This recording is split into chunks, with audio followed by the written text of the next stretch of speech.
están? Hoy es 14 de septiembre de 2021. El día de hoy se cumplen 700 años de la muerte del poeta italiano Dante Alighieri, autor de obras como La vida nueva y el poema épico y monumental que es la Divina Comedia. Entonces, aprovechando esta fecha, quiero presentarles, aunque realmente ustedes lo verán un día después, el 15 de septiembre, quiero presentarles una charla que tuve con un camarada poeta de aquí de Zacatecas, Ezequiel Carlos Campos, en la cual estuvimos hablando un poquito sobre la vida de Dante, sobre la obra y sobre el contexto histórico en el que se desarrollaron tanto la Vida Nueva como la Divina Comedia. Entonces, ojalá les guste y nada más para recordarles, que se suscriban al canal, que lo compartan, que activen la campanita.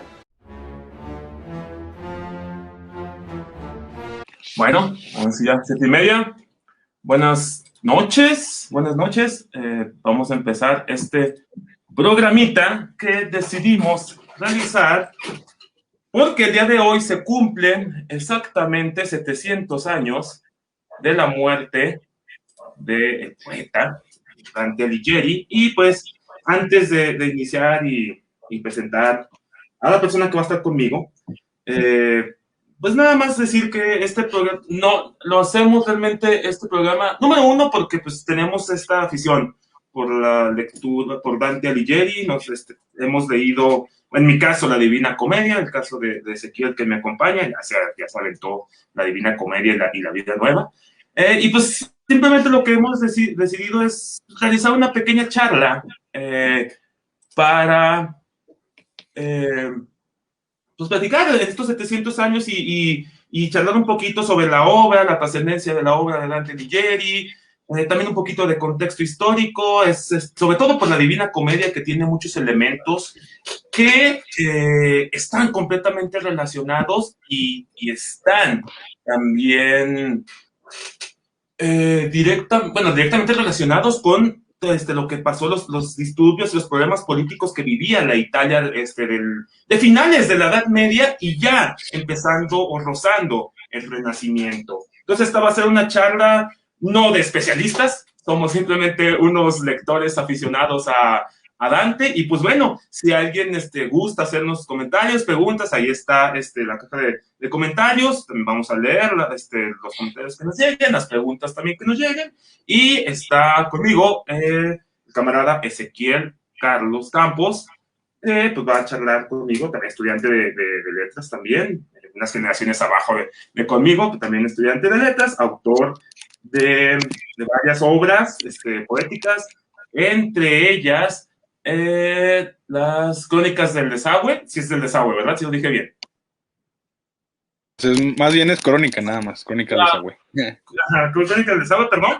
Y bueno, lo voy a decir más, y otras obras más. Entonces vamos a estar charlando un ratito sobre Dante Alighieri, una hora, tal vez un poquito más de una hora, si nos extendemos y esto se pone más interesante de lo que de por sí ya es. Después de todo, pues es Dante Alighieri. Y bueno, el 14 de septiembre de 1321 es el día en que muere Dante Alighieri. Muere en el exilio, una persona que nace en Florencia. Los disturbios políticos y los acontecimientos también que surgieron en cuanto a política, pues estuvieron ahí. Ay, espérenme, ya estoy haciendo unas cosas que ni al caso. Ahí está, ya.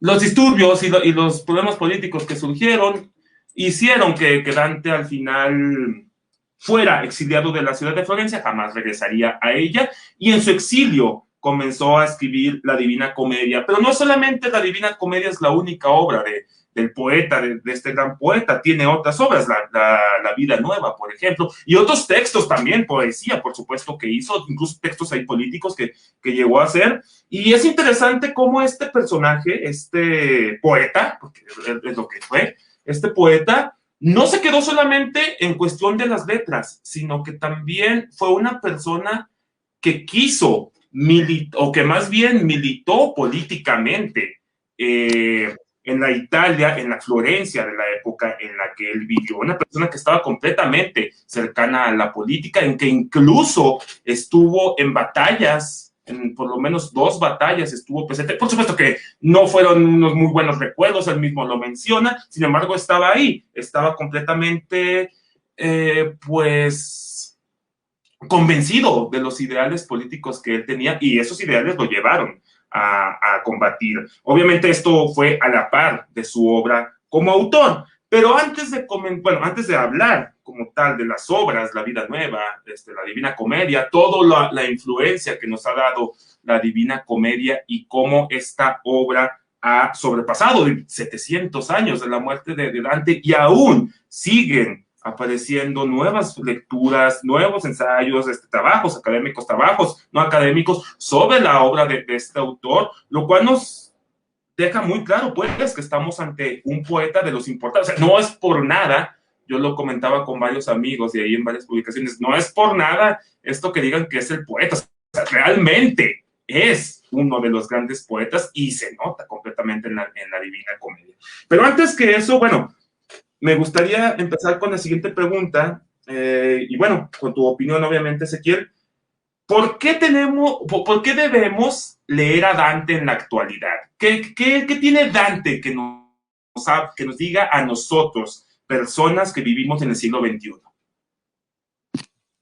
Sí, bueno, antes de hablar de eso, ya lo como comentaba sobre respecto al poeta, yo creo que, bueno, pensándolo bien, solamente hay creo que dos personajes, bueno, dos poetas que tienen como tal su corona de laureles.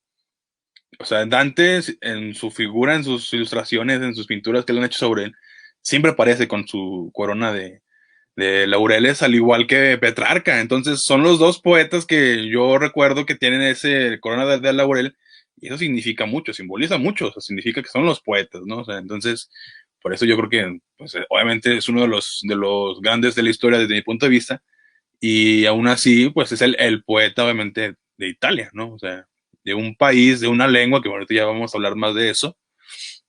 Entonces, ¿por qué leer ahora a Dante? Es que es algo complicado porque en mi trayectoria como lector, más que nada, yo fui uno de los alumnos que leyó la Divina Comedia, que la descubrió en la escuela, o sea, en la academia. Yo creo que es muy difícil que alguien llegue a la Divina Comedia o a cualquier obra clásica por gusto. Yo creo que pues nadie, ¿no?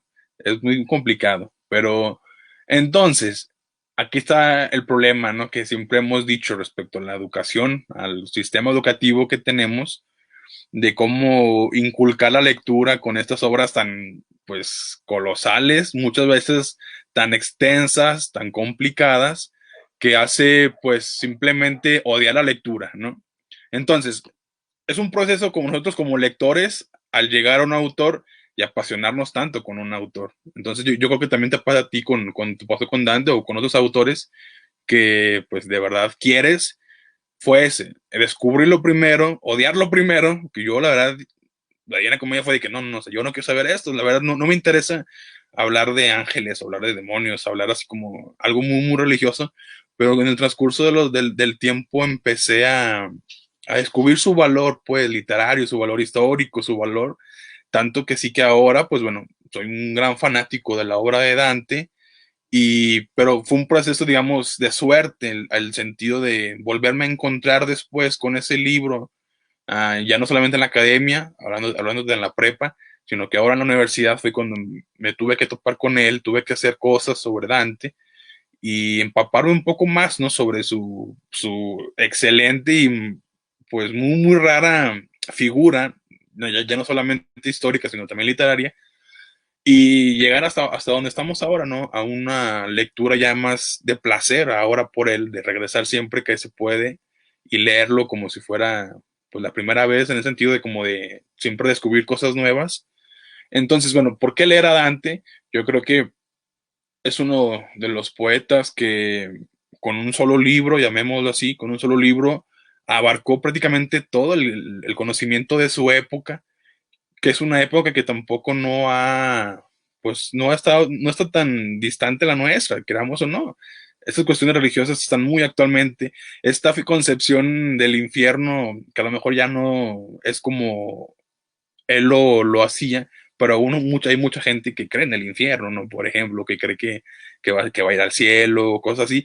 Eso, y la gente no sabe, bueno, obviamente que no conoce a Dante, no sabe que él fue una concepción, bueno, no solamente de él, sino que fue una concepción de su época, que él traspasó al papel y la hizo universal. Entonces, esa concepción de Dante es la que se conoce ahora y la que nos rige ahora, y también a la religión, quieras o no, la rige, ¿no? Esa concepción de ver aquí, pues quién, que bueno, últimamente ya no recuerdo si este papa o el anterior dijo que el infierno ya no existía, pues entonces, pues ya, la muerte del infierno, llamémoslo así. Pero, pues bueno, es una concepción que sigue actualmente, por eso es importante Dante y por eso hay que leerlo, ¿no? Para comprender cómo fue esa transformación del pensamiento de nuestro pensamiento como hombres, como mujeres, como seres pensantes, ¿no? De una religión respecto a una concepción del mundo, si era cerrada, si era hacia abajo, si era hacia arriba. Es muy complicado, ¿no? Y digo, solamente esto con un solo libro, que fue la Divina Comedia, pero pues como hemos hablado, Dante también tiene esa vida nueva que también podemos como jugar con el título de una vida nueva. Para Dante fue también no solamente conocer a Beatriz, sino también ir al cielo. Fue una vida nueva para él. Entonces, bueno, son cosas muy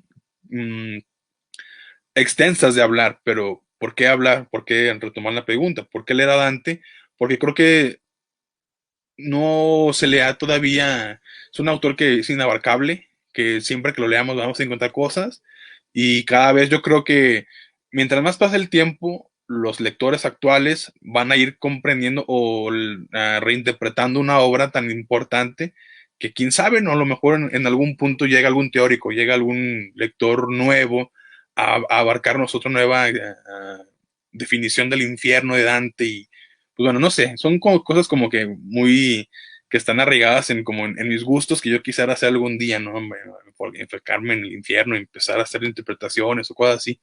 Pero claro, yo hablando desde un lector asiduo de Dante, pero la gente para qué lo tiene que leer, pues para igual, para ver cómo fue la transformación de este pensamiento, pues, pues entre el medievo, entre el renacimiento, que fue una etapa importante, pues obviamente en el pensamiento, en nuestra historia como civilización, hacia ahora, ¿no? ¿Cuál es lo que se ha mantenido de eso, que se ha roto? Y, pues bueno, en general, para mí Dante sigue siendo muy actual, es tan actual que pues lo seguimos leyendo, quieras o no. Hay ediciones tras edición, en ediciones muy económicas, ¿para qué? Para que la gente lo lea, y la verdad la gente lo lee, que lo comprenda, no lo sé, pero pues es tan actual, te digo que pues ya pasaron 700 años de su muerte y seguimos haciendo pues homenajes o seguimos leyéndolo, pues eso quiere decir algo, quiere decir que es un autor de esos que jamás, yo creo, jamás se va a olvidar. Sí, estoy completamente de acuerdo contigo y también a mí me pasó algo parecido. El primer encuentro que tengo pues con Dante, mi papá, no fue mi papá, fue mi mamá, me compró un libro que tenía, un libro bastante grande, de hecho, de este tamaño más o menos, y tenía las ilustraciones de Gustave Doré. Me acuerdo que me llamaban muchísimo la atención cuando veía las imágenes del infierno. De hecho, la primera imagen, que pertenece al canto 1, que es cuando dice Dante que estaba perdido en esta selva, ¿no? Hallábame a la mitad de mi vida perdido en una selva, si no me equivoco, más o menos, va así, ahí perdónenme si no lo cité bien. Y era impresionante, pues, la onda, y sobre todo por lo que tú dijiste, curiosa, bueno, no es curioso, es interesante cómo el concepto que tenemos de infierno y tenemos de cielo e incluso de purgatorio no es algo que directamente haya dicho o que haya implantado la iglesia. Por supuesto que el pensamiento de Dante está completamente relacionado con lo que era el pensamiento de la iglesia. Claro, tenía sus pequeñas variaciones, pero estaban relacionadas. Dante les hizo el favor, ¿no? O sea, Sí, exacto. Sí, yo también creo que es lo mismo. Dante lo que hace es un excelente fanfic, lo cual crea la visión del infierno, del cielo y del purgatorio, porque esa visión que tiene la gente del infierno es la que hizo Dante. Y eso es una de las cosas muy importantes. Y a veces como que no lo analizamos, sobre todo nosotros, que somos ya personas del siglo XXI, siglo XX, siglo XXI, bueno, siglos todavía anteriores, son 700 años, vaya, la influencia es enorme, pero damos por sentado pues estas imágenes y la gente que profesa la fe cristiana, católica, etcétera, está muy influenciado por eso, pero no se da cuenta que realmente pues fue este autor, Florentino, el que hizo esta visión que ahora todos tenemos del infierno como un lugar de llamas, un lugar de sufrimiento. Bueno, tal vez el último círculo no tanto, que es un lugar completamente congelado, pero todo lo demás es la visión de Dante y eso es lo que le hace muy interesante. Ahora, regresando a mi punto, yo recuerdo ojear, mentiría si digo que lo leí, la verdad no fue así, solamente estuve ojeando de unas partes, se me hacía muy interesante el infierno y creo que me pasa, pasa lo que a casi todos nos pasó, el infierno nos llamaba la atención, se nos hacía bien interesante, también el purgatorio, pero como que el cielo ya era así de, eso no es interesante, no tiene nada que me llame la atención, o no hay esas imágenes tremendas que muestran el infierno. Y curiosamente, antes de iniciar el programa, yo estaba echando una investigadita y me encontré con unas citas también de Eliot, T.S. Eliot, en el que menciona, él dice, si no me equivoco, fue Eliot, si no me equivoco, él menciona, bueno, ¿qué es lo interesante? O por supuesto, la obra de Dante es la Divina Comedia, es trascendental, pero dice, después de que vimos la Primera Guerra Mundial, que vimos las trincheras, que vimos toda la destrucción de las ciudades, luego la Segunda Guerra Mundial, toda la destrucción que dejó la Segunda Guerra Mundial, pues el infierno que nos muestra Dante ya no es tan impresionante como lo pudo haber sido para una persona que estuvo viviendo en el siglo XIII, en el siglo XIII, siglo XIV. Nosotros como humanidad hemos visto cosas tremendas, la bomba atómica, después en Hiroshima y en Nagasaki, las dos bombas atómicas, creo que son un infierno todavía peor, incluso nosotros como mexicanos, la violencia que está desatada en nuestro país, creo que es un infierno todavía peor que el que nos muestra Dante Alighieri. Aún así, dice Eliot, lo grande, lo trascendental está en el cielo, porque el infierno lo podemos imaginarnos el sufrimiento y todo eso, pero el cielo no, y es uno de los elementos bien importantes que nos muestra Dante, cómo un personaje que, como tú bien dijiste, está anclado entre el medievo y el renacimiento, crea estas imágenes y nos pone ahí cómo Dante va subiendo cada uno de los cielos hasta llegar al final y contemplar a Dios, que es lo que al final ocurre. Entonces, sí, mira, creo que Dante sí es como un gran pintor de la época, porque también obviamente pues vemos el infierno como varios niveles, que está muy raro. Bueno, yo no, a veces lo veo como hacia arriba, a veces como hacia abajo, pero no sé. Bueno, X. Pero también en el cielo, la gente cuando lo leyó, lo lea, a mí me sacó mucho de onda cómo, bueno, pues va Dante, Beatriz, pero como si fueran diferentes planetas. En una de esas aparece pues, con la luna. Entonces, mucha gente va a decir, pues bueno, esto parece ciencia ficción, ¿no? Porque, pues bueno, ¿cómo va a ser esto posible? Pero lo que hay que destacar es que esa era la concepción del exterior para los del medievo. Pensaban que la luna era igual a un planeta y que iban saltando como así hacia un paraíso, me imagino, o sea, el Olimpo griego, llamémoslo así. Y entonces está muy raro cómo pues también la parte del purgatorio es como un camino, no recuerdo, bueno, tú que lo tienes, no me acuerdo si es como circular, sino es como ir ascendiendo así.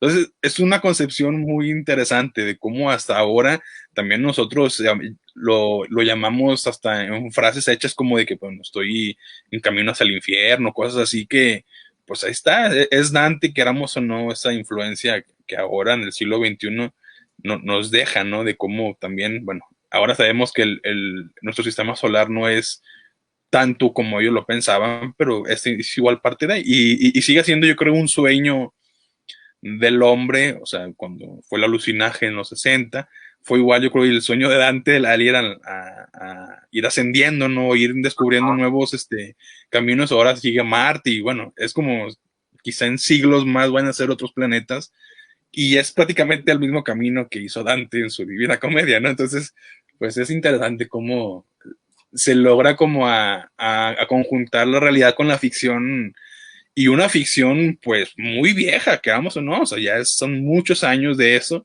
pero aún seguimos como tratando de comprenderla y tratando de, pues sinceramente, bueno, en mi caso, de meterla simplemente en mi visión de la literatura y visión del mundo, ¿no?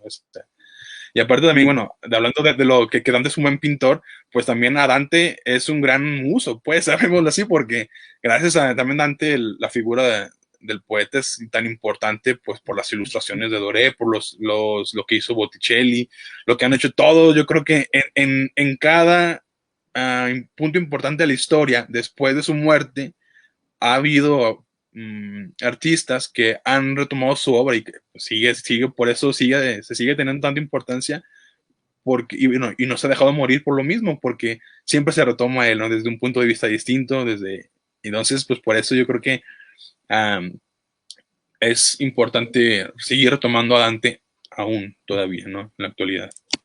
sí, sí, estoy completamente de acuerdo. Ahora, ahorita que mencionabas los del infierno, en las imágenes, híjole, hay unas también chiquitas ahí, disculpen por eso. Tal vez no se va a ver. Debí haber conseguido unas imágenes más grandes. Vamos a tratarle, la voy a tratar de poner así, permítanme. A ver si se nota, no tanto, ¿verdad? Pero bueno. Lo podemos hacer más grande. Ahí está, perfecto. Esto es más o menos la concepción que tenía Dante del infierno. El infierno estaba, según en la visión de Dante, justo debajo de, bueno, una de las entradas, si no me equivoco, en Jerusalén. Bueno, la imagen aquí nos muestra que para Dante el infierno está exactamente debajo de esta ciudad, de Jerusalén. Y después vendría la montaña esta, que es el purgatorio, y el paraíso terrenal, que sería en este caso la tierra, si no me equivoco, y después los diferentes cielos, hasta llegar hasta el último nivel. Los cielos van representando los planetas hasta llegar al último nivel, donde está Dios. ¿Por qué decíamos ahorita que Dante era una visión entre lo medieval y lo renacentista? Precisamente porque él conserva como personaje finales del siglo XII, inicios del siglo XIII, tiene todo este pensamiento medieval que está regido por la iglesia. Tanto así que en cuestiones políticas se va a notar demasiado la influencia de la iglesia. De hecho, hay un pleito Dante vive la época de un pleito muy grande entre el emperador, el Sacro Emperador Romano, el Sacro Imperio Romano Germánico, y el Papa de Roma, el pleito entre quién tenía el poder, quién le mandaba a quién.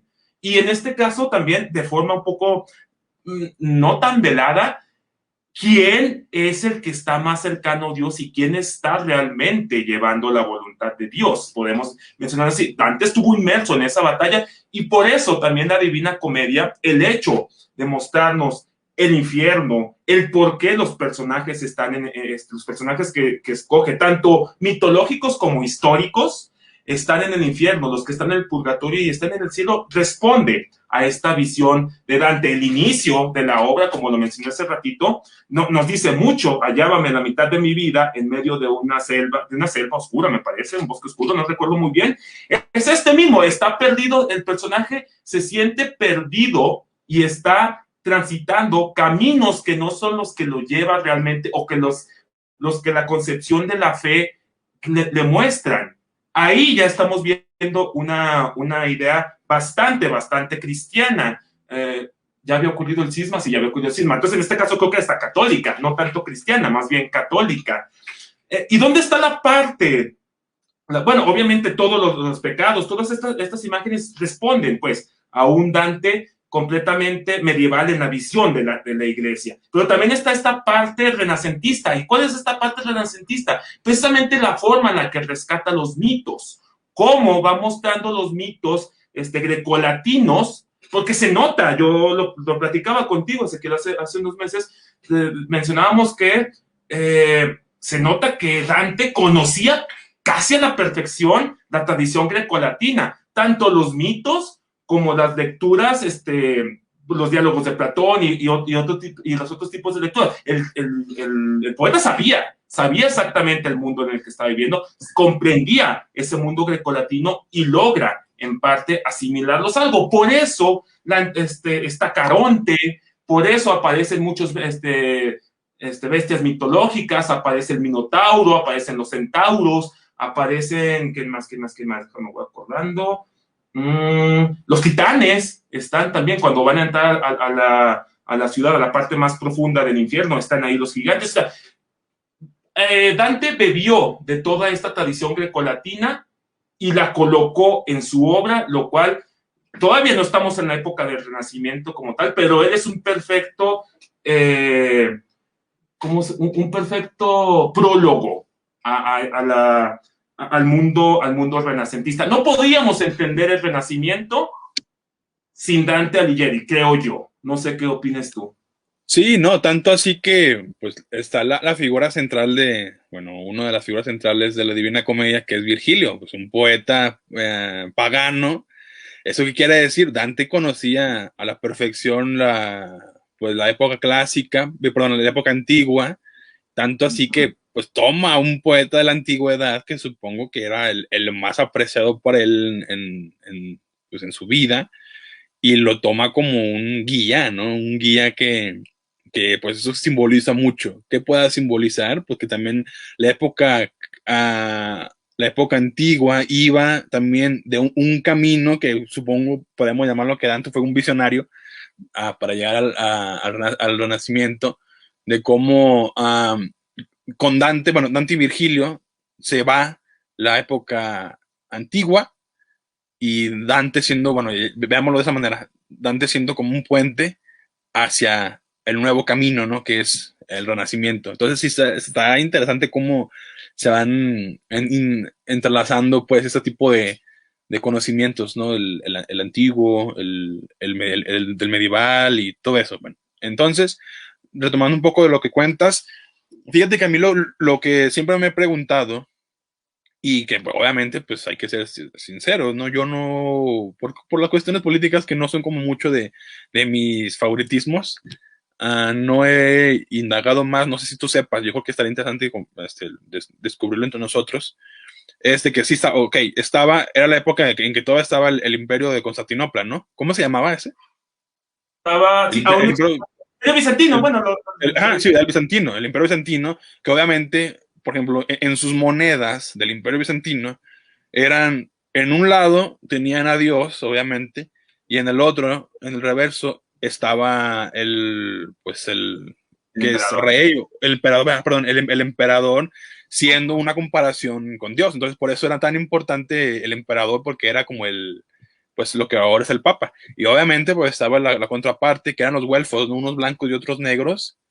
Claro. Pero yo lo que me pregunto es, ¿por qué Dante apoyaba al Papa? Pues, ¿por qué? Porque era muy religioso, porque pues ahí le iban a aportar pues no sé, una chamba importante o qué onda, ¿no? ¿Y por qué esto es importante? Porque el infierno también, como mucha de la obra de Dante, que prácticamente las dos principales es la Divina Comedia y la Vida Nueva, es prácticamente es muy autobiográfica. O sea, este infierno, perdón, esta comedia de Dante es algo autobiográfico. ¿Por qué? Es lo que tú cuentas. Es el camino también de Dante al momento del exilio. Está entrando a su propio infierno y pues yo creo que el Dante de la literatura tuvo más suerte porque obviamente se encuentra con su amor, se encuentra con Dios, pero el Dante real, yo creo que no llega ni siquiera a entrar al cielo en ese aspecto, llamémoslo, en ese imaginario,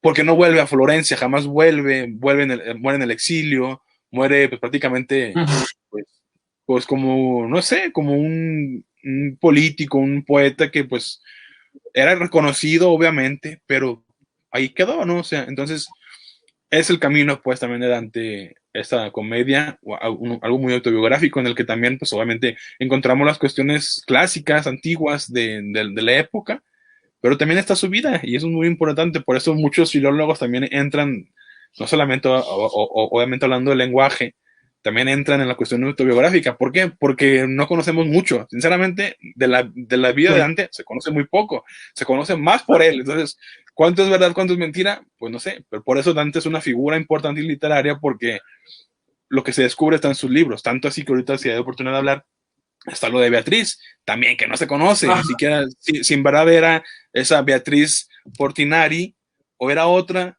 pero pues bueno, es parte de cómo Dante se vuelve una figura importante también pues, por sí mismo, por lo que pensaba, porque si no hubiera escrito esto, yo creo que no hubiéramos descubierto tanto, ¿no? Ni siquiera qué personas las que le caían gordas, porque pues, por eso las metió al infierno, o qué personas las caían bien, porque estaban en el cielo, ¿no? Entonces, bueno, está interesante cómo se abarca pues esa cuestión también política.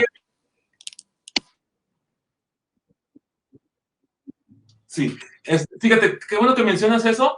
Yo estaba pensando, justo cuando estaba leyendo la parte del infierno y la parte del purgatorio, no sé, me imaginaba a un Dante, voy a utilizar una palabra, no sé si esté bien utilizada, muy entrón, muy que no aguanta, o sea, era un vato que se calentaba luego, o sea, se exaltaba, su pasión política creo que estaba muy clara. Claro, tienes que tener esta pasión para irte para... Y su Divina Comedia fue su Death Note, güey, su Divina Comedia, güey. Al momento de ponerlos en el infierno, pues ya los condenó.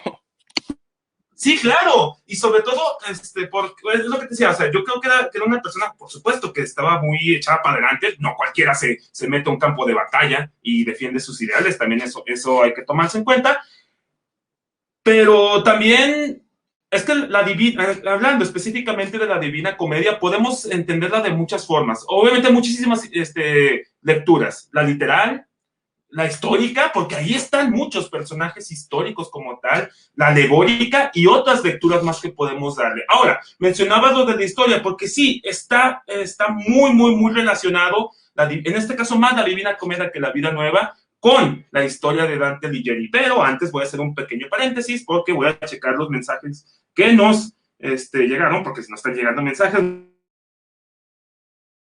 muchas gracias a todos los que están viendo la transmisión. Nos manda saludos. Ana Cecilia González también ahí nos manda un emoji. Marcos Macías, excelente tema. Un aplauso por la iniciativa y otro por la charla que ya comenzó muy bien. Muchas gracias, Marcos. Karen Salazar, abrazo chicos, los quiero y abrazos y saludos, Karen. Y sí, también Cipil nos manda también unos saludos. La raza que nos está viendo, muchas gracias. También voy a aprovechar el espacio para hacer unos cuantos anuncios. Les recuerdo que si quieren seguirnos a ambos. Ezequiel tiene su página de Facebook y su página también de internet, que es el guardatextos.com. Está saliendo ahí en la barra abajo, si quieren seguirlo en Facebook, el guardatextos, y ahí encuentran. Ahí él sube textos de varios textos suyos y de varias personas, obviamente. También la página de internet. Y si quieren también seguirme en mi canal de YouTube, de hecho, esta plática que estamos teniendo Ezequiel y yo, voy a subirla posteriormente a mi canal de YouTube, que se llama Daniel Hoffman, y ahí si quieren seguirnos, si quieren también compartir la charla, adelante, con nosotros mejor, que mientras más nos vean mejor y más gente esté interesada en Dante Alighieri y esta lectura de la Divina Comedia y la Vida Nueva. Bueno, ahora sí, regresando al tema como tal de la historia, la Edad Media es una época, como todas, obviamente, compleja.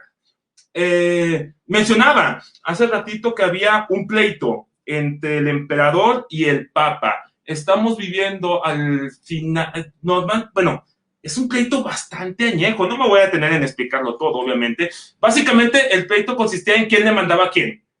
Y en el momento en el que vive Dante Alighieri es el Sacro Emperador Romano, que es del Sacro Imperio Romano Germánico, y el Papa. Anteriormente había estado otro pleito por poder, porque realmente la religión era el pretexto. Lo que querían era mantener el poder, tener todo el control, pues, de la sociedad. Anteriormente el pleito había sido entre el Papa y el emperador del Imperio Bizantino. Después de que viene el cisma de Oriente y se separan católicos y ortodoxos, el cristianismo se separa, el pleito en Occidente quedaría entre el Sacro Emperador Romano y el Papa. Y es un pleito que para eso hay que entender un poquito la Italia de finales del siglo XII e inicios del siglo XIII. Ahorita les voy a poner una imagen permítanme poquito, para mostrarles el mapa de todo el mosaico. Esperemos que se pueda ver. Ahí se ve, otra vez somos más grande. Todo el mosaico que era... Ay, caray, ¿qué hice? Ahí está. Todo el mosaico que era Italia. Esto es Italia. La Italia del siglo XIII. Esto es en 1300, ¿vale? No es la Italia, hay que tener muy claro eso, no es la Italia que conocemos actualmente, que es un Estado-nación. Era un cúmulo de varios territorios que se disputaban el poder entre ellos. Había ducados, había condados, había repúblicas y había territorios papales. No me voy a extender mucho en esto, solamente voy a explicarles dónde estaba Dante. Dante estaba en esta parte de aquí, en Florencia, ¿vale? Ese era el lugar en el que él estaba. ¿Sí se ve? Sí. Ah, bueno. Él estaba en Florencia. Esa es la parte en la que él vivía. Florencia en ese momento era una república, como también lo era Génova, que estará a su lado izquierdo en la imagen, cerca de donde dice Mar de Liguria, arribita, ahí está la República de Génova, y la otra república importante de Italia sería la República de Venecia, que es del otro lado, del lado derecho de su mapa, donde está el mar Adriático. Ahí dice Adriático, un poquito arriba, esa es la República de Venecia. Eran las tres repúblicas que existían. Había ducados y estaban los territorios papales. ¿Cuál era el pleito en este momento? El Sacro Imperio Romano Germánico era todo esto que estamos viendo en este momento. Esto era el Sacro Imperio. Dinamarca no, ¿vale? De abajo, de esta parte de lo que es actualmente la frontera entre Dinamarca y Alemania, para abajo, todo eso era el territorio del Sacro Imperio Romano Germánico. No era una unidad política como lo sería el Reino de Francia, o como lo sería posteriormente el Reino de Inglaterra, o como lo sería posteriormente los territorios de la corona española. Eran varios territorios pequeñitos que estaban administrados por señores y que obedecían a un poder supremo, que en este caso era el emperador, que no siempre fueron emperadores, ¿vale? Una cosa era rey de germanos y rey y emperador, ¿sale? Normalmente era rey de germanos y rey de italianos, si no me equivoco, rey de Italia y rey de germanos, y el puesto más arriba el emperador. No voy a detenerme en eso porque será una confusión total. Lo único que les voy a decir es que habían dos bandos, los que estaban del lado del emperador y los que estaban del lado del papa. ¿Quiénes estaban del lado del emperador? Eran la gente que tenía... ¡Ay, híjole! ¡Qué chiquita está la imagen! Bueno, ahí está. Eran la casa de los güelfos. Esta era una de las facciones que estaban en la lucha de poder en la Italia de la época de Dante Alighieri. ¿Qué querían estos güelfos? Los güelfos eran los que estaban del lado del papa. Perdón por la confusión. ¿Qué querían estas personas, estos güelfos? Ellos decían que realmente el poder y el control de los territorios como tal tenían que estar regidos por el papa, no por el emperador. Podía existir un emperador, pero no era el poder absoluto. El poder supremo era del papa. ¿Por qué? Porque, repito nuevamente, estamos en una época medieval, una época dominada totalmente por la iglesia. Bueno, en otras épocas también hubo un dominio de la iglesia, pero no fue tan fuerte como en la época medieval. Ellos lo que querían entonces era que el papa tuviera el poder. ¿A quién se estaban enfrentando? A otra casa o a otra facción que eran los gibelinos, que están viendo aquí. Los gibelinos eran los que decían que el poder tenía que ser del emperador y que el emperador era la única figura que podía amalgamar todos los territorios del Sacro Imperio, que son, ahí está la imagen, aquí está, que son todos los territorios bajo un solo poder, que es el poder del emperador. ¿Qué querían estos gibelinos? Muy en el fondo, querían restaurar el Imperio Romano. ¿Y cómo se instalaba el Imperio Romano? Primero, uniendo todos los territorios que tomaron o que fueron parte del Imperio Romano. Italia, por supuesto, lo fue. Ahí nada más que los gibelinos querían unir a estas partes del norte de Alemania, que nunca fueron parte del Imperio Romano, pero las querían unir. Esos eran los dos bandos. ¿De qué lado estaba Dante? Dante estaba del lado de los güelfos. ¿Por qué estaba del lado de los güelfos? Yo creo, y este ya es un punto de vista personal, yo creo que tiene que ver mucho con esta idea medieval que él tiene de que la vida tiene que estar regida por una ética y una moral, en este caso cristiana. El emperador no podía representar esa imagen, tan no puede que en la Divina Comedia, Dante Alighieri por lo menos a un emperador, si no me equivoco es Federico II, lo coloca en el infierno. ¿Y por qué lo coloca en el infierno? Porque tuvo esa ambición de querer tener el poder que no le correspondía. Entonces, este es el pleito en el que vive Dante Alighieri. Esta es la gran guerra que se está desatando, que más que todo se desarrolló en Italia, no tanto en Alemania. En Alemania la mayoría de los lugares estaban completamente con los gibelinos, o sea, con el emperador. En Italia es donde vendrían todo el relajo. Hay las ciudades, los ducados, las repúblicas se dividen en su apoyo. ¿Por qué las repúblicas, en este caso Venecia, Génova y Florencia, apoyaban en algunas cosas al emperador? Porque no querían la injerencia del Papa en la política y en la economía de sus repúblicas. Las repúblicas, ellos solamente dominaban los territorios, una disculpa porque se escucha el tren, dominaban los territorios, pero no querían que el Papa se metiera. El Papa, con esta idea de que él era el representante de Dios en la tierra y que él era el único que podía interpretar la palabra de Dios, con ese pretexto se metía en la política de todos los demás lugares. Los gibelinos florentinos, genoveses, venecianos, los de Milán, etcétera, no querían eso. Y entonces vienen las luchas. En la Florencia de Dante, ganan los güelfos. Pero aquí pasa lo que pasa en casi todas las revoluciones. Una vez que los güelfos toman el poder y eliminan o corren a los gibelinos, se pelean entre ellos. Y Dante está dentro de esa pelea. Hay una división entre güelfos blancos y güelfos negros. Dante Alighieri estaba un poco más cercano a los güelfos blancos. ¿Y qué querían estos güelfos blancos? Por supuesto estaban de acuerdo que el Papa era la figura más importante, pero lo que ellos querían era que si hubiera un poco de intromisión, por supuesto, por parte del papado, que el papado tuviera injerencia en las políticas que se tuvieran, y los güelfos negros dicen no. O sea, sí creemos que es la figura más importante, no es el emperador, pero no se puede meter tampoco en todas nuestras políticas. Aquí viene el pleito y del que ya platicó anteriormente Ezequiel. Hay una batalla entre ellos, los güelfos negros derrotan a la facción blanca y aquí es cuando Dante Alighieri va al exilio. Ese es más o menos el contexto histórico de lo que ocurre en la Italia del siglo, de finales del siglo XII e inicios del siglo XIII, y el por qué Dante Alighieri termina siendo exiliado de la ciudad, y como mencionó también Ezequiel, en la misma obra se nota a los enemigos güelfos negros y a los gibelinos que tiene, los mete luego al infierno, y ahí eso es como una especie de venganza. O sea, Dante sí era muy así, tú me caías mal, tú eres mi enemigo, tú vas al infierno. Y creo que no hay ningún personaje que fuera su enemigo que termine en el purgatorio o en el cielo. Todos terminan en el infierno. Solo hay un caso que voy a decir así rapidote, para no tomar la palabra todo el rato yo, que se llama el conde Ugolino. A él lo encuentra en el último nivel del infierno. Déjame ver si encuentro imagen de eso. Híjole, creo que no tengo de eso. Pero creo que es esta, si no me equivoco. El conde Ugolino era un personaje, un político de la época en la que vivió Dante, que estaba del lado del partido de los gibelinos. Los gibelinos, como ya les mencioné, eran aquellos que estaban del lado del emperador.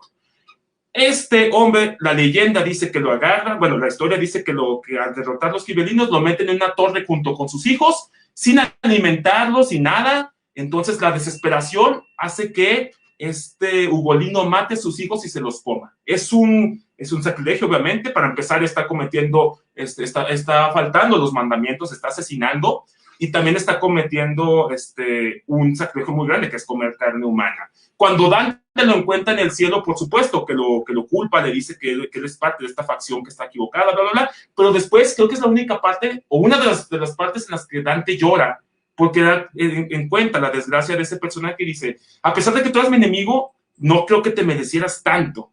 Ahí no sé cómo le hace el Dante. Yo creo que cuando estaba escribiendo se sintió un poco mal por meterlo y dijo, bueno, voy a hacer como que yo me pongo triste y ahí trato de entender su problemática. De hecho, este personaje es un debate y ha generado muchísimos ensayos, unas palabras que dice, porque al parecer una cosa es que o los mató nada más los mató y en otras los mató y se los comió. Entonces hay un debate muy interesante entre las personas que están más estudiadas, obviamente, en la Divina Comedia. Ese es entonces el contexto en el que vive Dante Alighieri, una Italia dividida entre aquellos que apoyaban al emperador y aquellos que apoyaban al papa. Bueno, si quieres, continuamos con esto. Otra pregunta importante, bueno, otra pregunta que creo que sería interesante. ¿Qué tan actual es Dante para nosotros, lectores y personas del siglo XXI? Bueno, todo esto que cuentas a mí se me hace como súper apasionante porque es una época, ¿no? Estamos hablando de un solo país, pero pues en próximos años, más de un siglo, venía ya la caída del imperio, ¿no? Entonces, por eso yo creo que Dante, más allá de ser una lengua, de ser un país, es una época también, o sea, gracias a él comprendemos este contexto, que es de lo que hablamos, ¿no? No se conoce tanto de Dante como tal, se conoce como de gente alrededor de él, de sus textos, pues, no sé, del convivio, de su libro que se llama El Convivio, pues, o sea, de muchas cosas, ¿no? Que hacen poner a Dante como en un punto central, en un punto clave de la historia. Estamos hablando también de esto del Renacimiento con la Edad Media. O sea, es como que si fuera Dante un puente de una etapa, no sé si llamarlo moderna, o una etapa de cómo él, pues, por eso está en ese punto clave, ¿no? Este, bueno, obviamente quizá con algunos años, siglos de diferencia, pero entre que se cayó el Imperio Romano, de que está el Renacimiento, o de que ya la poesía es distinta a lo que se escribía en la antigüedad, después de esa concepción religiosa de Dante, la iglesia era una y después es otra. Entonces, o sea, Dante es como el puente de muchas cosas, por eso yo creo que también es una época, él y bueno, y por lo mismo creo yo que sigue siendo vigente en ese aspecto. A lo mejor no ya como decimos de su mitología o sus ideas que escribió, pero fíjate que podemos aquí ya estar empezando un poco metiéndonos como a la vida nueva, también ya para ir como dejando un poco estas cuestiones del infierno y el paraíso. Sí, adelante, Que la concepción yo creo que del amor de este grupo del Dolce Estilo Novo sigue muy en la actualidad también como en el sentido de que el amor es más importante, o sea, el amor y el espíritu es como lo más apasionante o lo mejor del hombre o del poeta, tanto así que aún se siguen escribiendo poemas al estilo, bueno, obviamente a lo mejor ya no como lo hacían antes con versificación y todo eso, pero esa concepción del amor está muy influida todavía, ¿no? En muchas obras, por ejemplo, del romanticismo, esta claro. cuestión, obviamente, del poeta, digamos, hablando de la vida nueva, del amor imposible, pero que no es un amor imposible, es como una condena, ¿no? Pero que el poeta dice, ok, estoy condenado a no tenerla, pero aún así, a mí me sirve, ¿no? Para inspirarme o para hacer muchas cosas que, como decimos en el romanticismo, se daban, ¿no? Y el Sí. romanticismo actualmente sigue muy vigente, porque como que cada cierto tiempo se están retomando ese tipo de libros en el que el punto central es el amor y, pues bueno, no sé, por eso yo creo que en ese aspecto sigue siendo vigente eso, pero también puede ser que no, es que es una cuestión desde mi punto de vista que yo te digo que he tratado como de meter en mi concepción del mundo estas historias de Dante o estas ideas, o no en el sentido de vivirlas como él las vivía, sino de que cualquier cosa relacionada lo empiezo a relacionar con esa cosmovisión de Dante, ¿no? Entonces, por eso, desde mi punto de vista, sigue siendo vigente. Yo creo que aquí entraría más bien como la cuestión de los lectores externos, llamémosle niños, llamémosle adolescentes, o yéndonos más específicamente, ¿no? Porque también se ha hablado mucho de una filosofía de Dante, donde filósofos empiezan a indagar en muchas cuestiones, que si eso se hiciera, o sea, que si eso se hace actualmente, de demostrar o de poner a Dante como un filósofo también, más que un poeta, eso quiere decir que pues también el mundo actual sigue vigente también para Dante, o sea, y viceversa, y Dante para nuestro siglo XXI. Eso quiere decir, pues, que, como decimos al principio, es tan inabarcable que no podemos, yo creo, decir, ya no nos aporta nada o cosas así, sino al contrario.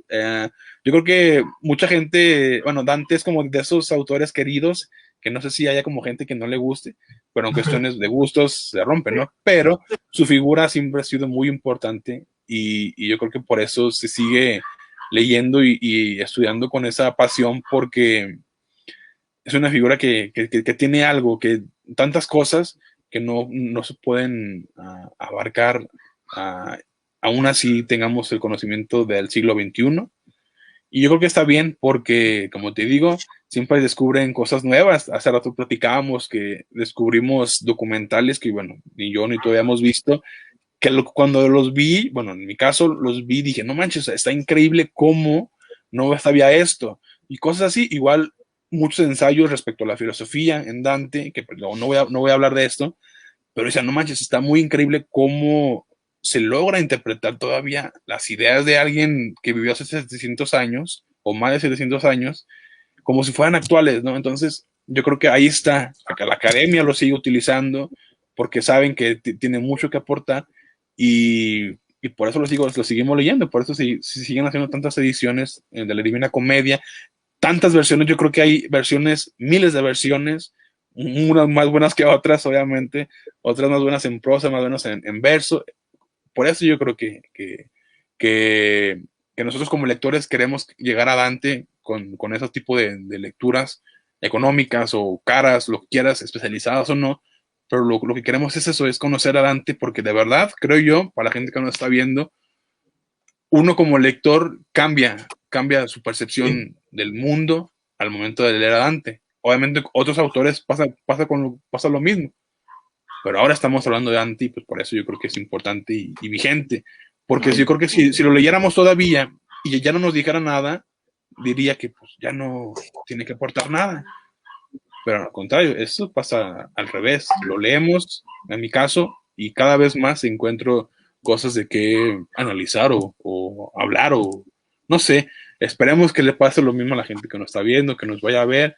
Y si no, pues hay que leer a Dante y de verdad les va a cambiar muchas cosas de su percepción del mundo.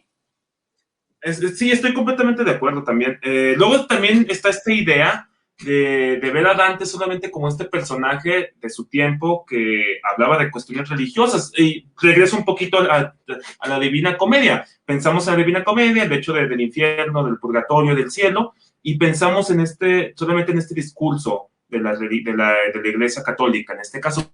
Pero Dante creo que va más allá de eso. Y creo que el hecho de que sea, bueno, obviamente es un clásico, si no, ni siquiera estaríamos hablando de él a 700 años de distancia. Creo que sí está perfectamente en ese lugar que tenía Homero, que tenía Virgilio, ahí está él, ahí está, y tiene ganadísimo su lugar. Al igual que tú, yo también a las personas les recomiendo que se echen una leída. Si no, es una lectura complicada la Divina Comedia. De verdad, llega un momento en el que sí es cansado y sí te tienes que detener porque dices, ay, güey, es que me está diciendo tantas cosas y está metiendo tantas ondas que sí te termina por saturar la cabeza. Es complicadito, es divertido, por supuesto. El infierno está poca madre. En el purgatorio también, el cielo está un poco. Tiene sus cosas. Una vez que ya vas entendiendo esta cosmovisión grecolatina y todas estas ondas, vas entendiendo más cosas, pero no necesitas conocer todo esto para leer la obra de Dante. Creo que incluso está como un fanfic puedes disfrutarlo de forma muy, si hay alguien que sea muy amante de Dante, lo que acabo de decir, tal vez le parezca una aberración, pero bueno, es una excelente forma de adentrarte pues a este mundo medieval. Y creo que también el hecho de que siga vigente se debe a a las cosas que se han hecho a partir de su obra.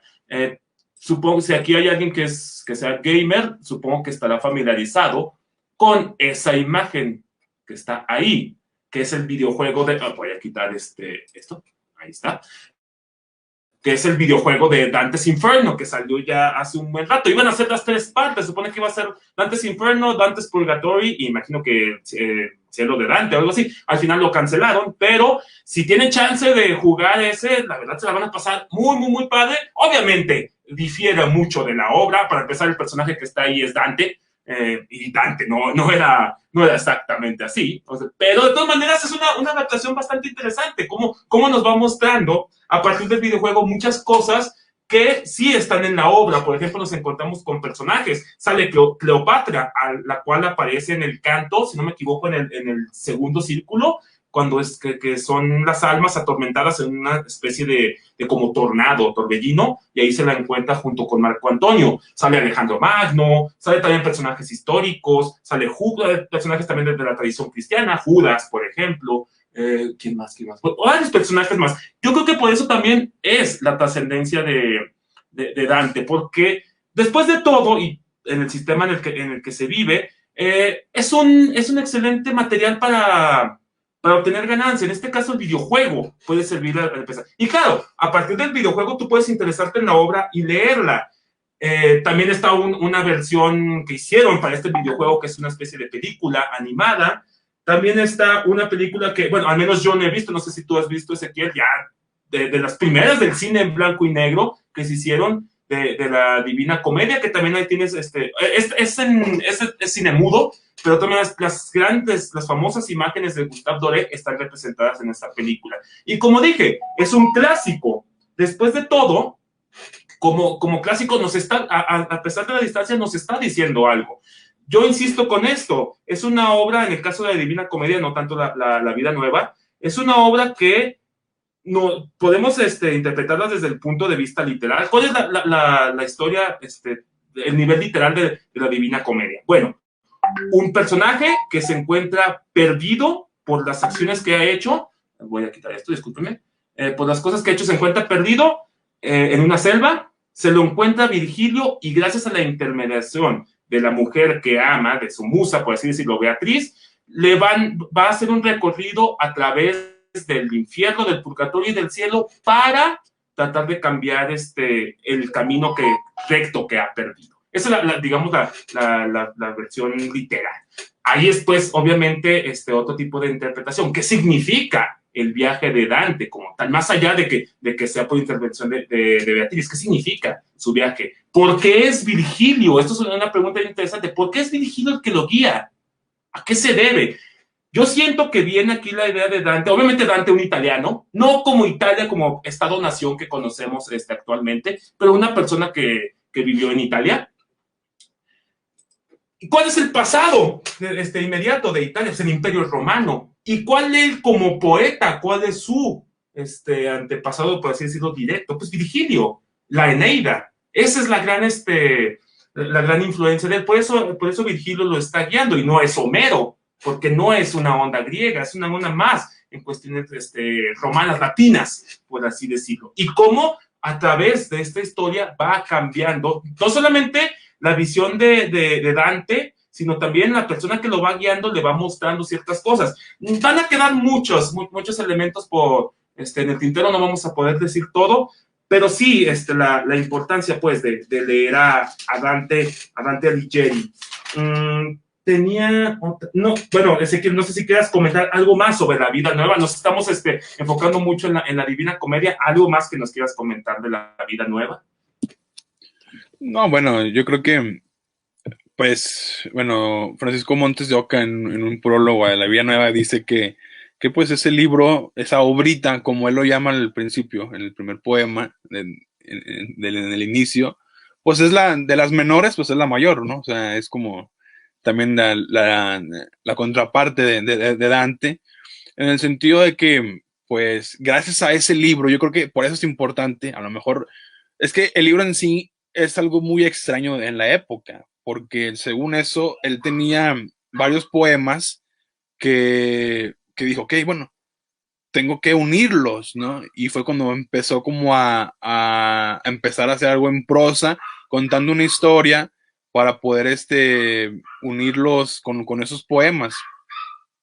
Ok, entonces, al hacer eso, lo que pasa es que él está haciendo como un tipo, llamémosle, autobiografía, porque a lo que vamos, lo que estamos diciendo, que se conoce muy poco sobre él, es eso, que él mismo nos empieza a dar como esa cuestión de cómo conoce a Beatriz, o primeramente, quién es Beatriz, ¿no? Porque en la Divina Comedia es un personaje y pues queremos llamarlo como una musa, algo hasta simbólico, pero los grandes seguidores de Dante piensan y creen que en verdad fue alguien que existió. ¿Por qué? Porque así como él no los va tratando, que dijo que la conoció a los 9 años y luego que no dicen qué ciudad, pero sabemos que es en Florencia. Sabemos que habla como de cuestiones de la ciudad. Ajá, exactamente esa imagen habla Sí, de la primera vez que se supone que vio a Beatriz acompañada de otras mujeres mayores a ella, que pues podemos decir que a lo mejor era como la sirvienta o una prima o cosas así. Entonces, de cómo él empieza esta, pues, ¿cómo le llamamos? Ambición o admiración o hacia esa figura que se llama, bueno, que llamaba Beatrice, Beatriz, que también obviamente empieza a hablar como en cuestiones de ya como él como un poeta, deja de lado obviamente la cuestión política, pero él dice, ok, bueno, yo me enamoro de ella y cómo pues en el transcurso de esta vida nueva encontramos lo que se conoce, ¿no? Que Beatriz muere muy joven, de cómo él al momento de que muere pues empieza a admirarla y a ponerla en todas, prácticamente en todas sus obras, de cómo él, bueno, se casa después, aunque no con ella, pero entonces a lo que voy es lo siguiente. La vida nueva, obviamente, así como la Divina Comedia que estamos diciendo, o que he tratado como decir que tiene mucho de autobiografía, esa perdón, esta vida nueva nos enseña más también respecto a la cuestión personal de un sentido romántico del alma de Dante hacia Beatriz, de cómo obviamente después la inmortaliza al encontrarse o al ser al ser como el acompañante de Beatriz en el cielo. Aquí una cosa importante es lo siguiente, yo creo que algo que descubrí al momento de releer hace unos días esta vida nueva, es de que, bueno, aquí Francisco Montes de Oca, en la edición de la Universidad Autónoma de México, bueno, de la UNAM, habla que esa figura de Ante, eso es, bueno, no sé si tú lo conocías, pero esperemos que sea cierto. Um, se conocía pues quién era ella, porque estaba el nombre, pues se conocía a una persona que se llamaba Beatriz, sí. pero sus contemporáneos no sabían a quién se refería. En este prólogo nos empieza a decir que amigos de Dante le preguntaban, ¿no? Que a quién se refería, pero que él nunca quiso decir. Hay comentarios, obviamente en algunos de sus libros o en cartas, etcétera, de hijos de Dante, amigos como el poeta Calvancanti, que, Claro. que empiezan como a decir, sí, Beatriz existía. O sea, y eso quiere decir, bueno, existió, pero ¿quién era? Entonces, el primero como en poner a la mesa quién, en verdad, quién era, fue Giovanni Boccaccio.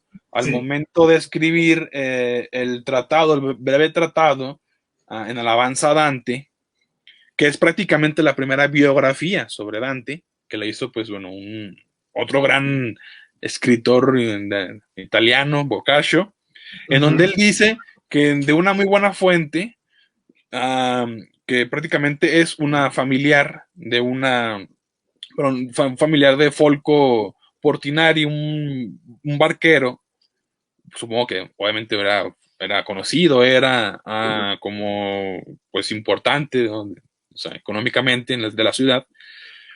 Ella está en buena fuente a Boccaccio, pues quién sabe si eso es cierto. Uh, Le dice que él conoció a Dante y que a esa Beatriz del cual habla es una hija de Folco Portinari, que en verdad tenía una hija que se llamaba así, y a partir de entonces se empieza a relacionar con esta, pues chica, porque pues, murió joven, Bueno, y joven. Dante se empiezan a relacionar mutuamente, y esta idea de cómo ya, a lo mejor por esa ambición de querer, a ver, pues quién era, ¿no? O ponerle un nombre así como cuando uh, necesitamos poner en nuestra imagen a alguien con un nombre y con una imagen, es pues esta Beatriz Portinari, pues bueno, no sé si de buena manera o de mala manera, la conejillo de Indias de los especialistas o de los fanáticos de la obra de Dante, quien la ponen como esa Beatriz que él tanto alaba, ¿no? Sí, Pero esto se conoce ya medio siglo después de la muerte de Dante. Entonces, ¿eso qué quiere decir? Que el interés hacia Dante siempre ha existido, ¿no? O sea, 50 años después de que murió, que sigan ahí como tratando de investigar quién era este personaje o cosas así, o simplemente con haberle hecho, bueno, obviamente pedido este tratado de Boccaccio, pues quiere decir que había el interés hacia Dante, ¿no? Y sí. entonces eso quiere decir que después de su muerte él fue leído y aún 7 siglos después seguimos leyéndolo con esa misma, supongo, pasión, descubriendo también cada vez cosas, como decía, esto que cada vez que leemos distintos prólogos o vemos distintos documentales, etcétera, descubrimos cosas nuevas. O sea, ¿por qué? Porque es tanto el interés hacia su figura, hacia su literatura, que no hemos terminado de verlo. Tanto así que, obviamente hablando de la actualidad que estábamos diciendo en la pregunta anterior, que al momento de que nosotros hablamos sobre el infierno, se nos viene Dante Alighieri, a todos yo creo, se nos viene esa concepción de él. Si hablamos, por ejemplo, podemos hablar de una lectura un poco a lo mejor, pues, no tan académica, de cómo el Principito puede ser también una concepción sobre el cielo de Dante, ¿no? Al momento de Ah, pasar de país, de planeta en planeta. O sea, es un poeta, una figura, un libro, o bueno, varios libros que nos enseñan mucho y que bueno, ya no podemos leer la Divina Comedia con ese miedo de parecernos nosotros ahí de repente en un círculo, ¿no? Ya no lo vemos así de esa manera, obviamente, pero nos sigue interesando cómo pues hay tantas figuras que aparecen ahí, por ejemplo, el propio Virgilio en el canto primero, él dice, pues yo estoy aquí también, o sea, obviamente porque pues él era pagano, él no era cristiano, sí, claro. y dice, pues yo estoy aquí también, pero pues bueno, te voy a ayudar a que conozcas, a que descubras qué es esto, ¿no? Y pues bueno, ni siquiera su gran maestro se salva del propio infierno, y ni siquiera el propio Dante, porque Dante tiene que pasar también por el infierno, ¿no? Entonces, Ah, es interesante, pues, y también muy difícil tratar de abarcar muchas cosas. Yo creo que nos llevaría mucho tiempo, nos llevaría muchos ensayos, porque te digo, Dante se puede abarcar desde lo político, desde lo filosófico, obviamente lo literario, lo filológico, hasta lo astronómico, que estamos hablando del sí, cielo, ¿no? O sea, por tantos, supuesto. hasta de la física, matemáticas, no sé, o sea, se puede abarcar de todo, y por eso creo yo es la grandeza de Dante y por eso sigue siendo actual, porque no lo dejamos de estudiar. Y yo creo que es de los grandes, en mi caso, de los grandes descubrimientos, porque yo creo que si no hubiera leído este libro, bueno, obviamente en algún punto lo iba a leer, pero si no lo haya descubierto esa primera vez que lo vi, que aunque no fue una lectura agradable, me impactó, yo creo que no hubiera tenido esta concepción que tengo ahora sobre la literatura, sobre la poesía. Y Dante Alighieri es como, bueno, la gente que me conoce sabe que me la pasa compartiendo cosas respecto a Dante, obviamente pues más en estos momentos porque se han abarcado muchas por este aniversario luctuoso, pero para mí Dante es como si él fuera mi Virgilio, él me lleva lectura tras lectura, me sigue llevando en mi vida como tal, o sea, obviamente algo simbólico, que esto quiere decir que yo encontré en Dante ese guía en en esta selva oscura, ¿no? Que es la vida.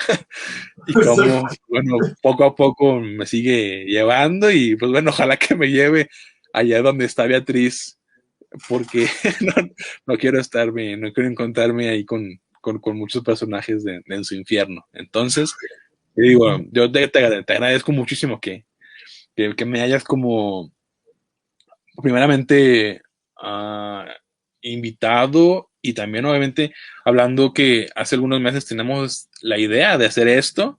Ahora ya se llegó este aniversario ya tan pronto de Dante y que ojalá haya alguna otra oportunidad de hablar sobre unas cuestiones distintas, digo, sobre la filosofía. Será muy increíble hablar sobre eso y pues bueno, ojalá que el próximo año tengamos primeramente la energía y estemos todavía acá para poder hablar sobre eso. Digo que es algo que a mí me apasiona muchísimo y fíjate que he encontrado muy pocas personas que se apasionen tanto como Dante, que también digo, tú también eres una de esas personas que sé que estás apasionadísimo con él, que siempre encontrarte con ese tipo de gente, pues es increíble porque son neta, en verdad, son charlas que pueden durar hasta días enteros y sin aburrirlos. Sí, así es, podemos pasarnos todo, no, es recíproco lo que mencionaste también. Podemos pasarnos horas y horas hablando de Dante. Obviamente no lo vamos a hacer aquí porque si no después nadie nos va a seguir después del rato y también nosotros después nos aburriríamos, obviamente. Ya estamos a punto estamos por terminar, nada más un comentario que nos llegó. Fabiola de la Torre, excelente, felicidades, muchas gracias, Fabiola. Y creo que había también, no había más mensajes. Nada más, antes de terminar, bueno, hay unas imágenes más que estamos mostrando. Si no me equivoco, esta es la imagen, esto ocurre en el segundo círculo. Son unos amantes, la historia, obviamente le cuentan a Dante, los ve, se acercan y junto con Virgilio empiezan a platicar un poco de su historia. Se supone que la mujer estaba casada con el hermano del vato con el que está ahí en la imagen y ellos se atraen. Hay un amor ahí tremendo que tienen y al final deciden estar juntos. Obviamente el esposo de la chica los descubre, los mata y terminan en ese círculo del infierno que es en el segundo. Esta es la misma escena nuevamente, aunque sí, es la misma escena, efectivamente, donde está viendo. En esta creo que Dante, durante el infierno, Dante se desmaya varias veces. Es tal la impresión que tiene de lo que está viendo que no lo soporta. Cuando va con Caronte en la barca, se desmaya también aquí, en varias partes. Obviamente también el cansancio. Si no me equivoco, el viaje le lleva 3 días. Un día por cada parte en la que está. Un día en el infierno, un día el recorrido, pues, del infierno, un día el recorrido del purgatorio y un día el recorrido del cielo. Nada más para explicar una cosa, porque luego claro, muchos lo agarramos como mame y como chiste. Esta onda de que dicen, no, que es la Divina Comedia, pero no, ninguna parte da risa. Nada más la explicación rápida de eso. Lo explicaba, de hecho, Borges en uno de los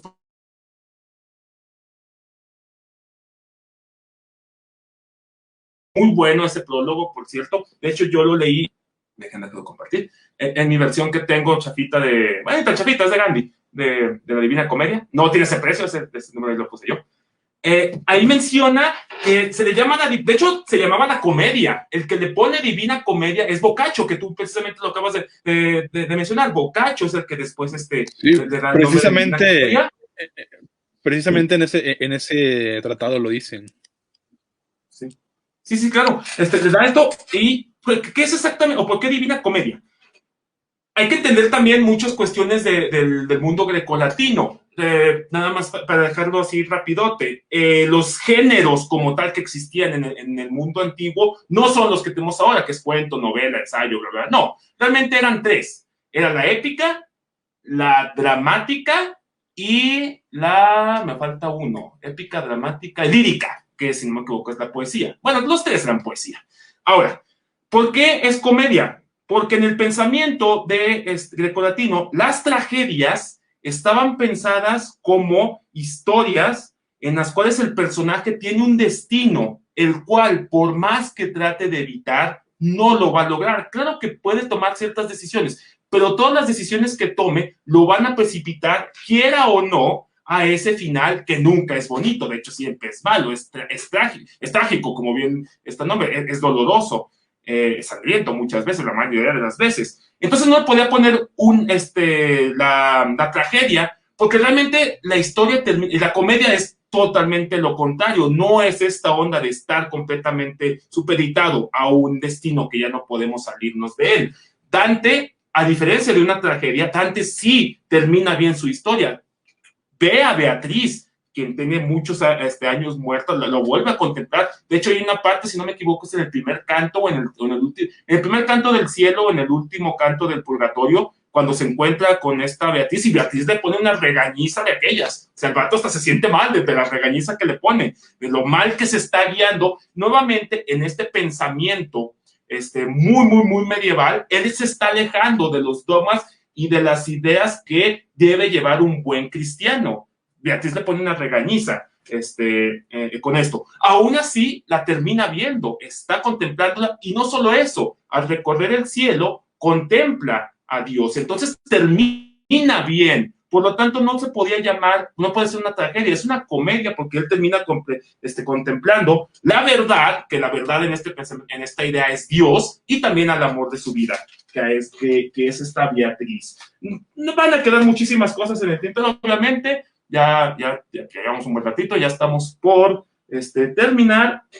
Muchas gracias a todos los que nos estuvieron viendo en la transmisión, también a todos los que compartieron la transmisión, los que nos dejaron sus comentarios, por supuesto. Les recuerdo nuevamente los comerciales antes de que terminemos. Si quieren, yo tengo un canal de YouTube, en él hablo un poco de literatura, también hablo de historia, es Daniel Hoffman. Ezequiel también tiene su página que es el guardatextos, www.elguardatextos.com. También en Facebook pueden encontrar la página como el guardatextos, para que chequen también cuentos y poesía de autores, no solo zacatecanos, sino también si no me equivoco, también de otras partes del país, y no sé si del extranjero. Eso sí, sí, también del extranjero. Entonces, si quieren checar ahí la página del guardatextos, también ahí está saliendo la página. En Facebook también nada más le ponen el guardatextos. Igual también mi canal de YouTube, Daniel Hoffman. De hecho, esta plática que voy a tener la voy a subir terminando a mi canal. Y pues nada, un comentario final que quieras hacer, Ezequiel. Bueno, nada, no, yo creo que nada más decirles a la gente que si no han leído a Dante todavía, siempre es buen tiempo para hacerlo.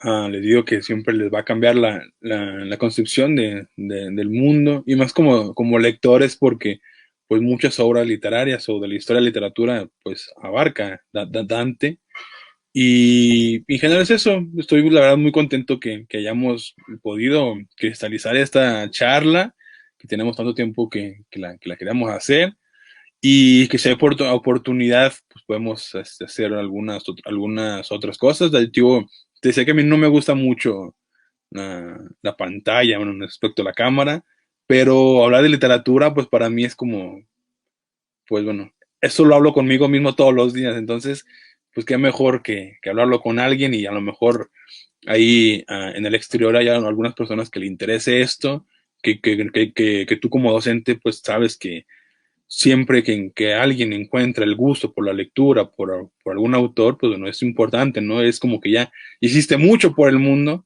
en este caso, y para mí sería como algo muy padre, muy enriquecedor saber que alguien se vuelve también igual un fanático de Dante, igual que nosotros, a lo mejor al estar aquí escuchándonos o viéndonos, y el momento de descubrir su obra. Cerrar simplemente que, te digo, no, esta práctica no fue como con el fin académico. No somos filólogos. Yo, bueno, no sé tú, pero yo No, no, no conozco el italiano más que pues, algunos poemas y cosas así, pero pues bueno, yo creo que podemos hacer ese tipo de cosas, y qué padre que se logró, y la verdad, este año me la he pasado compartiendo cosas sobre Dante, poniendo muchas cosas, hasta, bueno, hay alguna cuestión que también quiero inmortalizarme de una forma dantesca que espero pronto lo puedan ver. Bueno, espero hacerlo primero. Y bueno, este año pues para mí fue eso, fue releer a Dante, y volverlo a descubrir y volverme a empapar de su, pues, sus imágenes prácticamente.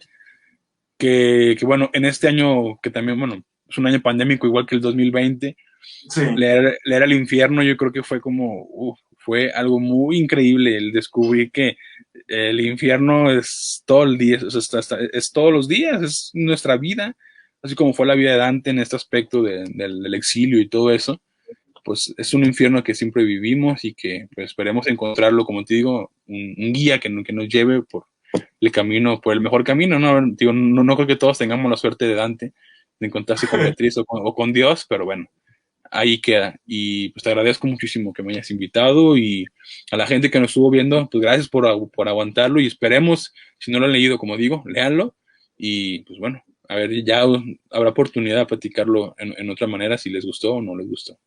Sí, no, pues gracias, igual, gracias a ti por aceptar también la plática. Igual, ahí tenemos, ahí está el canal de YouTube. Haremos algo más sobre literatura. Antes de literatura podemos hablar sobre muchas cosas. Pues sí, yo también nada más agradecer a la gente que nos estuvo viendo en la transmisión, aquellos que nos dejaron comentarios, aquellos que estuvieron compartiéndolo, muchísimas gracias. Va a quedarse obviamente ahí en Facebook la charla, la voy a subir yo a mi canal. Y bueno, un comentario rápido que se me iba, lo del italiano que mencionabas, claro, Dante después de todo se considera también como uno de los padres del italiano, la lengua que él hablaba, que era el florentino, si no me equivoco, a menos que lo esté diciendo mal, El toscano. Toscano, sí, el toscano, es el antecedente inmediato del italiano. Al igual que, como ahora que está muy en boga, ¿no? Esto de que dicen que están deformando el lenguaje, que no sé qué. Bueno, el italiano viene del latín vulgar, o sea, es una forma deformada de un lenguaje que después Dante y otros muchos poetas llevaron a buen puerto y terminó siendo la lengua italiana, como también pasó en el español, como también pasó con el francés, pasó con el portugués, con el rumano, con el catalán, con todas estas lenguas romance. Entonces, esta evolución de la lengua viene, pues, también está la literatura del lado de eso. Dante, en una época en la que el latín era la lengua culta, Dante dice, no, voy a escribirlo en toscano. Y de ahí viene después el antecedente italiano. Insisto, esto para toda esa gente que dice que se está deformando el lenguaje, están hablando mal, que no sé qué. Bueno, ahí tienen uno de los poetas más grandes de la historia. Lo hizo en la lengua vulgar. Si hay personas Sí, que les molesta. Sí, es la importancia de la literatura como tal, ¿no? Como al- puede ser un libro, puede ser un personaje el que haga prácticamente una lengua. Pues tenemos a Cervantes con el español, Shakespeare con el inglés, y bueno, a Dante con el del toscano al evolucionar al italiano, que prácticamente pues es muy similar, según se dice.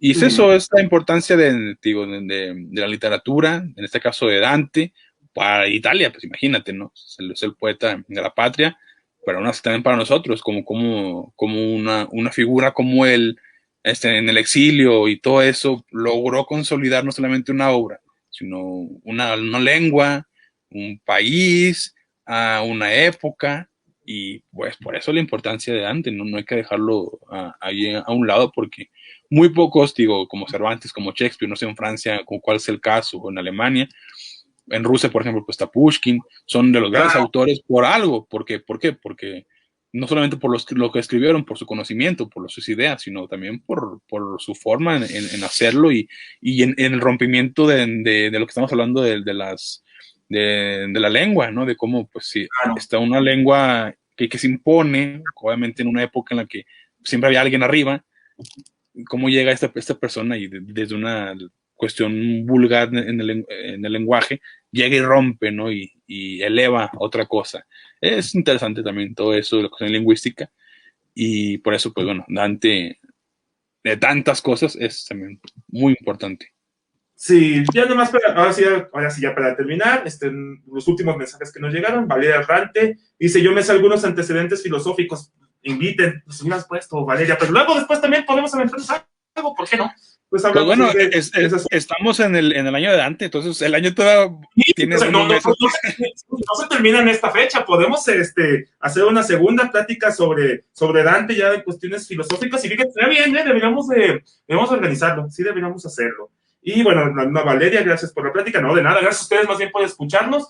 Y pues nada, muchas gracias por haber escuchado, visto nuestra pequeña plática. No era una cuestión acá de conocedores, era simplemente de dos personas que nos gusta la lectura de la Divina Comedia, la Vida Nueva, en el caso de Ezequiel, que ya le leyó, yo no.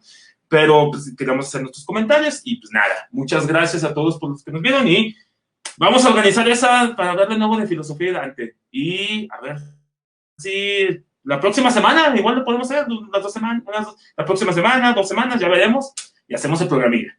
Así que, pues, muchas gracias y pues, ahí luego nos vemos. Cámara, banda.